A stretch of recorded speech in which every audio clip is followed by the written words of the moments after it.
Hey guys, Matt Who's here with Sawhorse, and I'm going to show you how to build this fence behind me by using this post and also some other materials that we had left over from job sites that I've been saving for years. So it all really started with, we had some water issues. So basically every time it rained, water would come down inside the house, and I'm in the porch area right now. This whole area would get flooded because the retaining wall wasn't really doing its job. Didn't have the necessary gravel behind it, and also it would just, all the water would pond in our backyard. Also, our neighbor's house behind us and all the neighbors up the row didn't realize that there is a shared drainage ditch for all the water, for the overflow to go into, and by law that's supposed to be maintained.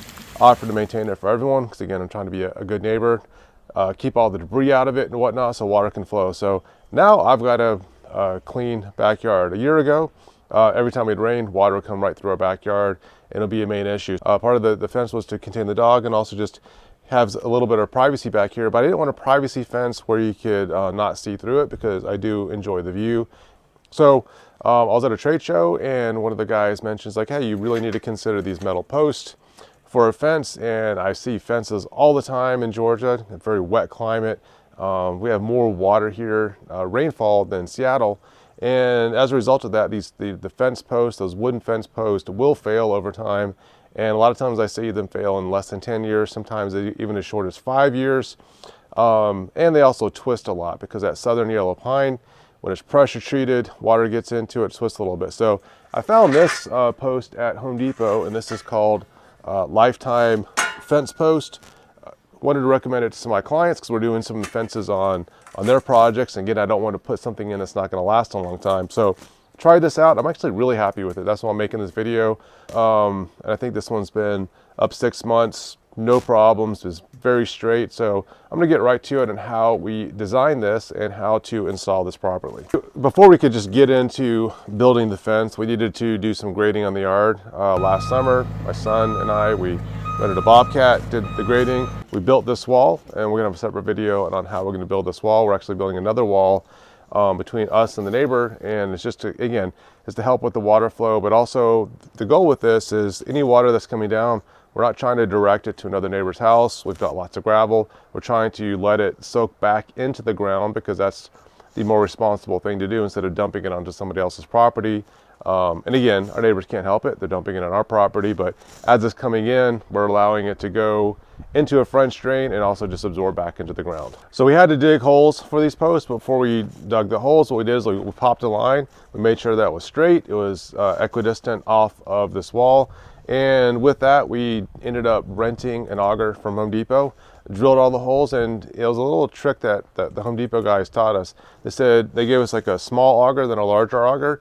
Instead of trying to go straight in with like an 8-inch or 6-inch, they gave us like a 3 or 4-inch to start with to kind of just make sure that we are good to go drilling it out. And I definitely like that because otherwise you're gonna be fighting the ground, or if you even hit like a small root or something like that, the small one go in first before you go into the larger one.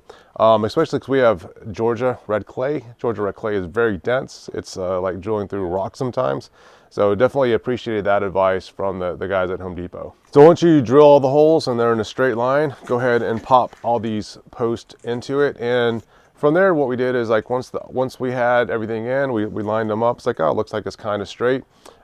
We used a line in the bottom to make sure that everything was aligned at the bottom, and at the top we screwed a piece of wood on the top all the way down to hold it in place, and we put some bracing in. So once we saw that all the posts were in place, we decided like at that point we're going to go ahead and put the concrete in. But again, we wanted these to be perfect because when you're looking at it, you can look at it from side to side, and here's a shot of all the posts set in the concrete.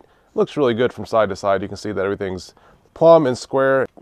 To save time, we bought a concrete mixer. Now we did have buckets. I mean, if you are only doing a few of these, you can use Home Depot buckets, put a little bit of half a bag of concrete, and we used, I think, 60-pound and also 80-pound bags, depending on, we're really thinking that we could use the fast setting concrete, get started on this, and then frame or start working on the carpentry, but unfortunately we're running out of sunlight, so probably should have gone with the 80-pound bags, a little bit cheaper, and let them set overnight and everything's good to go. So the next day, once everything was set in place and they came out and tested the post, everything looked good, I went ahead and put the top rail on. And as you can see how this works, This right here is about the thickness of a 2x4. So we used 2x4s, and I recommend using something that's going to last a long time, either a composite. In this case, we used cedar. I know cedar is going to last a long time. This was cedar left over from a project. And what we did is we installed everything, and then we painted it. We found a 25-year paint or deck and fence paint at Home Depot. We looked at other ones that had different colors and different grades, but we decided to go with a finish that's going to last a long time, because once we put this in place and we have the grapevines and whatnot growing on it, we don't have to worry about pulling the grapevines off and repainting it when it's something that's going to last a long time and be very durable. But you can see here that this is the 2x4, and we also have the holes on this side. So basically the 2x4 lines up with this, and on the back side we would just screw through to hold those in place. What's nice about this design is, yes, it is a metal post, but as you look behind me, you can't see any of the metal. It's completely covered up with the wood. So this receives the wood, holds it in place, and you can clad it. Once we added the top rail, we added 3 more rails behind it. So we measured so it's equidistant. You can see those behind us. So you got the bottom rail. And then I had that come up off the ground a little bit, because right below it, you can see that there's a piece of metal, and that metal is to hold the mulch in. And also, like, if it builds up on the outside, the other side is where we have the water issue. Water's going to hit that, not try to come into this area, but it's going to soak into the ground, hit the gravel, and hopefully recharge the water table. We decided to use real fence to mimic a 6-inch post on the front and the back. So we took fence, we pre-painted them, we made the cuts, we painted all 6 sides, that way the wood doesn't warp.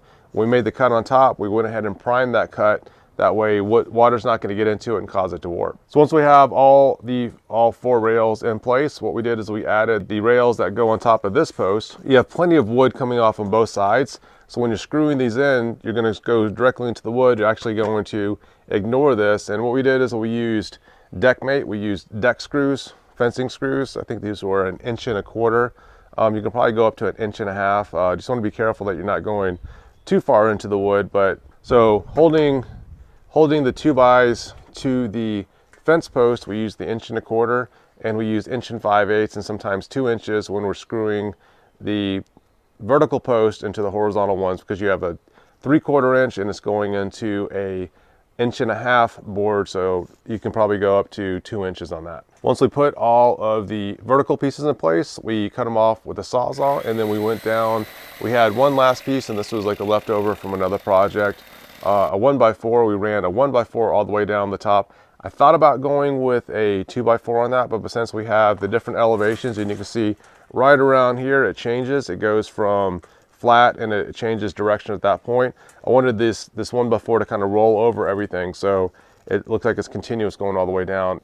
So we finished this project probably in the fall. Home Depot at that point had a clearance on all of their grapevines and also a lot of blueberry bushes. We stored them inside for some of them, and the rest of them we planted on the fence. So in a year or two, we're going to have this whole fence is going to be covered by grapevine. Looking at some great YouTube videos right now on how to properly plant and care for those to make sure we get the optimal yield off the grapevine. And in a couple of years, come back to this video and we'll have a link to that showing you how to grow grapevines and also maybe even make some wine. One other thing that we did on this design is you can kind of see it in here. We've got that mesh in there. This backyard is going to be fully enclosed. We just built one side. Again, this is our proof of concept to make sure it worked. We liked it. We're gonna go ahead and do this on 2 other sides, and there's really 4 sides to a backyard. One side is gonna be the actual house. So we're about half done. The house is already built. We have the fence on one side, so we build 2 more sides. We're gonna add some gates to this, and this will be a great place for us to hang out in the backyard, but also allow our dog to run on. Right now he's on a lead. He seems to like that okay, but I think he'd probably like it much better if he can run around the whole backyard. Hopefully he's not running up through here, because we do have lots of herbs, plants, and whatnot. Everything that we're planting in here is edible, so I like, if I'm going to take the time to plant things, I like them to be functional. So we've got herbs, we've got rosemary. We also have some bushes along here. Well, Matthew decided to get a lemon tree and a lime tree so he can make some Sprite. We'll see how that works out. think we got at least 2 limes off of it last year. We made guacamole instead. We also try to plant lots of things in here that are herbs that are also mosquito resistant. Probably not going to work as good as we think it's going to, because we're in an area that there's lots of shade and the mosquitoes are probably going to eat us up alive. But we've got some tricks and tips for that we're going to try out this year, and we'll share those in the future. Hope you guys liked this video. We had lots of fun with our sons making this. Shout out to Matthew, Daniel, and Anthony, and also Hayden and Connor. They helped with the fence posts, but Matthew was having fun screwing things together. He did a very good job in the carpentry, and the other boys were very useful in helping us with that 2-man auger. Could have not done that by myself, and I think the 1-man auger definitely would have cut it. So if you are going to use an auger, get the 2-man auger. It's gonna do the job for you, and it's definitely gonna help out. If you guys want to know the materials that we use, I've got a full list of all the materials in the description below. Thanks again. See you guys next time.